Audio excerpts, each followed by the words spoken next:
What is atheism? Atheism is rejecting belief in any form of unseen divinity. The atheist denies the existence of a creator, of divine revelation, and of resurrection. What is the proof that there is a creator? There are many proofs, but we will focus on two.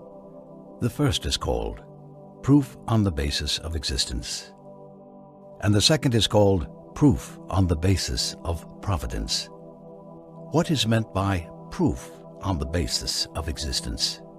Everything is temporarily originated. It came into existence after it was non-existent, so it must have had an originator. This means we have 10 to the 124th proofs that a creator exists. This number constitutes the overall number of molecules with their functional activities throughout the universe. By the way, this number is huge. It means 10 followed by 124 zeros. So everything that originated and entered the sphere of existence is a proof that there is a creator. That is why many verses of the Quran bring the creations into focus. Allah says, "Say, look at whatever exists in heaven and on earth, but signs and warnings do not benefit the unbelievers." Translation of the meaning of the Quran, chapter 10, verse 101. Allah also says what means, "Do they not ponder about their own selves? Allah has created the heavens and the earth, and all that is between them, for a purpose and for an appointed time. Yet many deny they will never meet with their Lord." Chapter 30, verse 8. He also says what means, "Have they not looked into the realms of the heavens and the earth, and all that Allah created, and seen that the end of their time might be near? What will they believe in if they do not believe in this?" Chapter 7, verse 185. So everything that has originated is in itself a direct proof that there is an originator. What is meant by proof on the basis of providence? It means that everything ultimately in existence started from the quarks, which are the smallest subatomic particles ever allocated up to the galaxies, carries an extent of functional complexity. This means that each has a specific and specialized function, and a functional complexity necessarily means a grade above mere existence. Existence is a status, and the complexity within the originated thing is a grade above that status of mere existence. So, everything around you is designed in a special method so as to carry on a special function. Hence, everything around you carries a functional complexity, and this complexity is a proof of origination, which means that it must have had an originator. An example of this is the lamp. This is a functional complexity.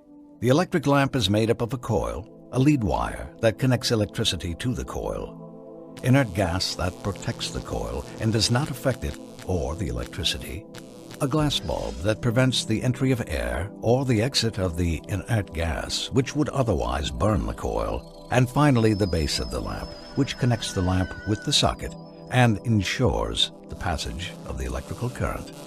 Here, the electric lamp demonstrates a system of complexity that cannot be dismissed or simplified, since it carries a rudimentary, rational indication to the mastery of the manufacturer.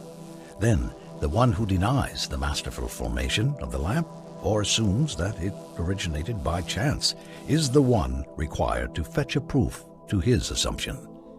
The lamp maker knows pretty much well what electricity means, how it is conveyed, the benefit of the lamp, and the sensitivity of the coil.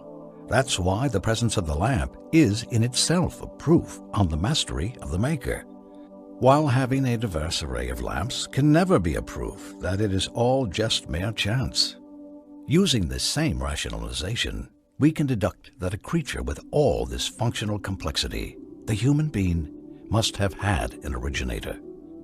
The lamp is made up of 4 components, whereas the human being is made up of 3 billion components in each and every one of his cells.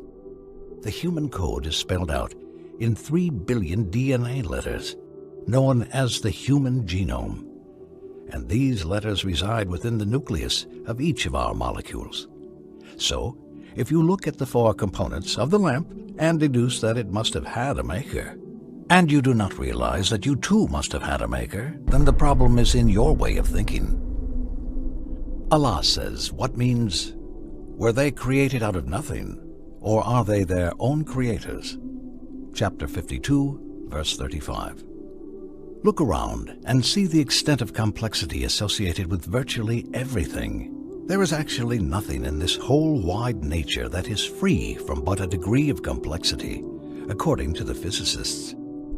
Allah says, in the creation of the heavens and the earth, in the alternation of night and day, in the ships that sail the ocean bearing cargoes beneficial to man, in the water which Allah sends down from the sky, and with which He revives the earth after its death, scattering over it all kinds of animals, in the courses of the winds, and in the clouds pressed into service between earth and sky, there are indeed signs for people who use their reason. Chapter 2, verse 164. Only those who use their minds to ponder will take heed, but only the wise take heed. Chapter 3, verse 7. Hence existence, proof on the basis of existence, and regulating creation, proof on the basis of providence, are both rational evidences to the presence of an originator.